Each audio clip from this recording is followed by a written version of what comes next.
এই সেই ভাইরাল ওয়াজ আসলে শুনলে কিন্তু কলিজা একবারে ছাড়খার হইয়া যায়। আসলে আমরা একবার শুনি, এমন ভালো লাগলে শেয়ার করি। গরিব হয়ে গেলে ভালোবাসা থাকে না, অসুস্থ হয়ে গেলে ভালোবাসা থাকে না।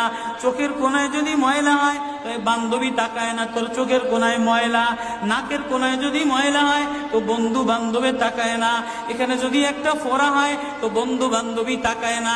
ভালোবাসা মিলান হয়ে যায়, অভাবে পড়লে ভালোবাসা মিলান হয়ে যায়, অসুস্থ হয়ে গেলে ভালোবাসা মিলান হয়ে যায়। আল্লাহ বলে আমার কোনো অসুস্থ, আমার কোনো অসহায় গোলাম জামা ময়লা হয়ে গেছে, চাদর ময়লা হয়ে গেছে, হাসপাতালের কোনায় হাসপাতালের ফ্লোরের মধ্যে পড়া, গার মধ্যে ঘা দিয়া ভরা, লিভার নষ্ট হয়ে গেছে, দুর্বল হয়ে গেছে। ওইখানে ডাক্তারও তার দিকে তাকায় না, ধনীরা তার দিকে তাকায় না, এমপিরা তার দিকে তাকায় না, কোনো মুফতিও তাকায় না, কোনো পীরেও তাকায় না।